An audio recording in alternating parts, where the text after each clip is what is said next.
That's right. Welcome in, welcome back, folks, to a Marcus Freeman delivers a cold handshake, literally and metaphorically speaking, to Cignetti after the game, and it was totally justified. Let's break it down. Edition of the Always Irish Show. As always, you can find the program on YouTube. Do it, subscribe if you haven't yet. Appreciate it very much. Give the video a thumbs up. That helps me out as well. Notifications on that way you don't miss nothing. Twitter, search bar Always Irish, Always Irish Inc. Emails alwaysirishnd@gmail.com. I only got like 300 backed up emails. I'll get to them eventually, I promise. I'm bad at that. Audio only, anywhere you want it, you can get it. You don't want to see my face. How do you think I feel every day, people? Nobody blames you for going for audio only. Call-in lines, 312-988-15. Dial it up. Tell Uncle Johnny, oh, you've heard and seen. Notre Dame Fighting Irish brought to you by Sports Illustrated. Read all about it every day. Patreon.com/Always Irish. He the former captain. He the leading tackler. Mike Goolsby. Jared Clark breaking down the offense. NDCFP, get yourself a holiday special discount. Thanks to everybody who's there already. All right. Welcome in. Welcome back, folks. Hope you're doing well. This is all just so surreal. The timing of everything. It's just like the weeks are getting messed up because then you got the holiday in the middle of this build-up and then the game's in the middle of the week. It's all, I'm going to sound really bad for saying this, but my schedule and my brain this whole month has been based around Notre Dame, not the holidays. Like, I don't mean that in a bad way. I'm just saying, like, that has been my focus. And it was like, oh, yeah, the holidays are happening around all this. I mean that in the nicest way possible. To the holiday and my family. I know that sounds bad, but I mean it. So when you are at the game, you don't see everything that happens clear because you're not getting replays, you're not zoomed in, you have limited vision, whatever. So if I'm at a game like a big one like this, I'm going to record it. I'm going to watch it when I get home, right? And see what I missed and look at things differently and in more detail and look at the plays again and everything. Multiple people had asked me if I saw Freeman's post-game handshake with Cignetti.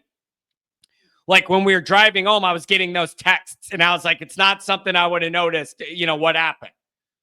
So let's go ahead and watch this together and then talk about it. So this is them meeting up right after the game, obviously.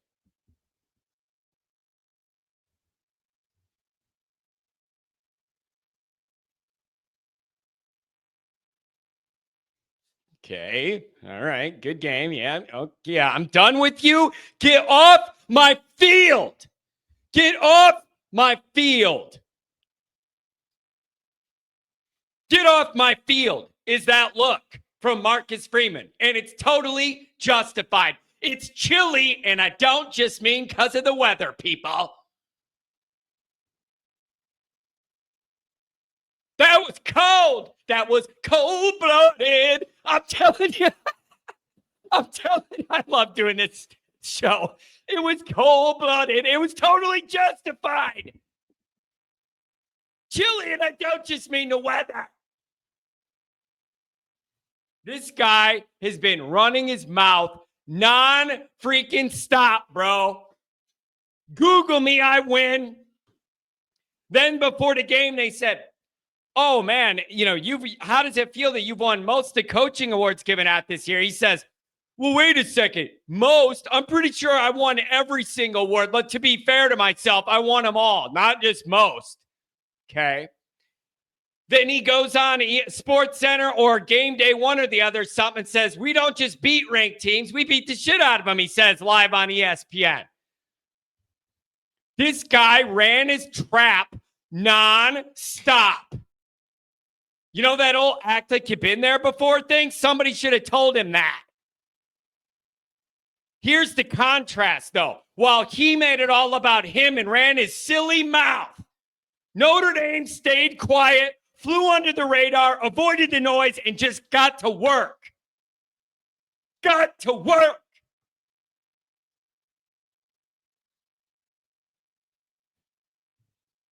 As the week went on, and it got quieter and quieter as far as what's coming out of Notre Dame's camp and the build-up to that game. the more I liked it.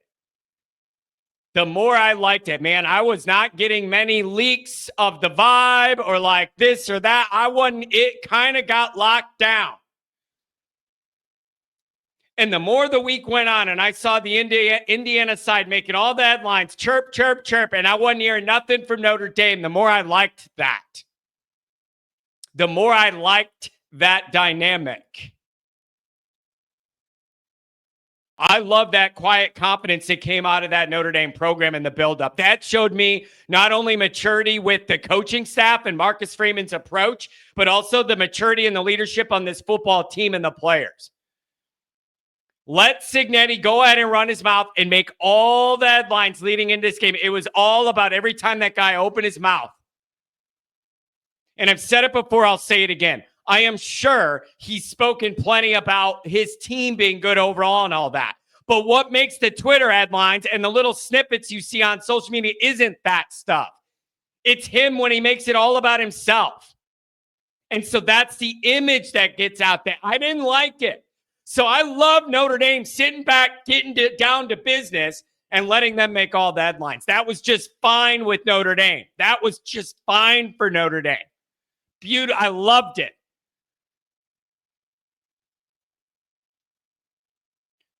It really does, in retrospect, feel like the Indiana fans and the head coach had no idea how to act for a moment like this, and they leaned into blind arrogance way over the top. That line of confidence and arrogance is sometimes tough to straddle. They went full arrogance, and it was a mistake, and it backfired. Good for Freeman for cutting this guy short. He got exposed. All of that bragging and stuff got thrown back in his face. He got knocked down a few pegs, and I don't blame Marcus Freeman for having no time for that guy. What's he leaning in to talk to Marcus more about? He doesn't need that guy to teach him how to win. You just lost to the guy. Get off our field. You don't get to run your mouth all week and then be a nice guy at the end. So I love that Freeman had no time for him because he had Georgia film to get to. Beautiful, beautiful thing. Freeman's been able to start to show confidence in ways that don't rub people the wrong way, but draw people to him. That's a skill you can't be taught. You either have it or you don't. And he's always had it, but he needed to learn how to hone it and how to present it. He's always had it, but it hasn't always presented the right way. He's had to mature into that dynamic on the proper usage of all that over these 3 years. But that's a skill set and a gift you either are born with or you ain't. And a lot of former Notre Dame coaches that have gotten to the top had that gift. Except for Dan Devine.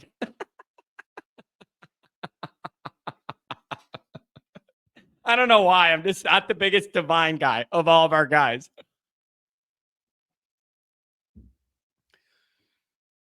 Last week, Notre Dame let Indiana do all of the talking, and we stayed on business, and it worked. And it was just a sign of program maturity and development, the way that the Irish handled this buildup. I loved it. The quieter it got, the more I liked it. The next Notre Dame theme, as tight-knit as this unit is, as much as they play for each other, as much as they play for Freeman and love these assistant coaches, lean into that underdog thing against Georgia. Right now, I mean, as I'm recording this, it was like a 1.5 point, Georgia favorite. But, the big narrative is going to be, can Notre Dame hang with that SEC roster? The same narrative that comes up every time Notre Dame ends up with a big boy SEC matchup, right? That's going to be the question. And, people are going to say, yeah, A&M, well, this ain't A&M, right? Like so that's going to be the question. There is a certain freedom that finds you when you're an underdog. It allows you to play free in a way. The pressure's on the other guys, whatever. Georgia's been at the top of the mountain. You don't want to let stupid Notre Dame climb back up, like whatever. But I kind of like the concept of this unique group of Notre Dame guys that haven't lost since the first week of September what they could do framing that underdog thing going into this.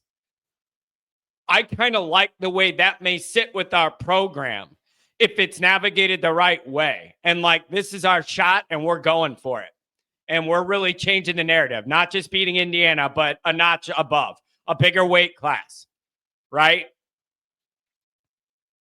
And the program proved to me that they know how to handle themselves. They did a great job for the Indiana. I mean,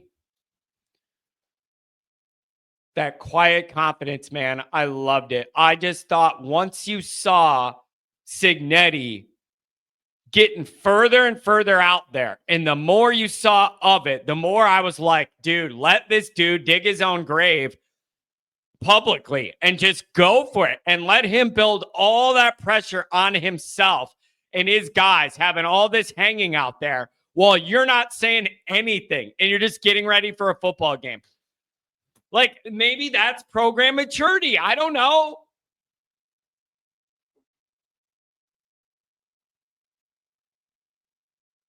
But I liked the way our guy handled it. I liked the way our guy handled it. I just did. But Freeman gave him the cold shoulder. Get off my field, bro. Get off my field. And it was totally warranted, totally justified.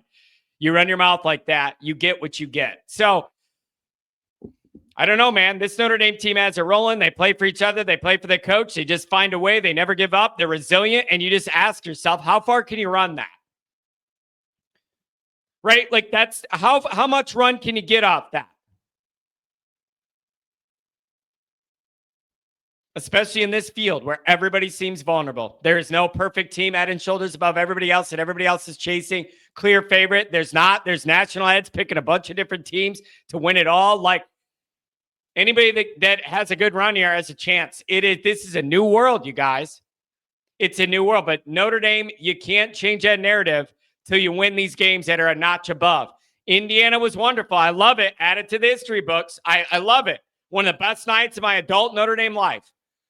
But Georgia's different. So let's see how much history you can make for the right reasons. But good job by Freeman. I don't blame him for the cold shoulder. And so maybe some lessons learned on the Indiana side. I don't know. But Notre Dame program maturity, lay low, stay to business. I loved it. Good job.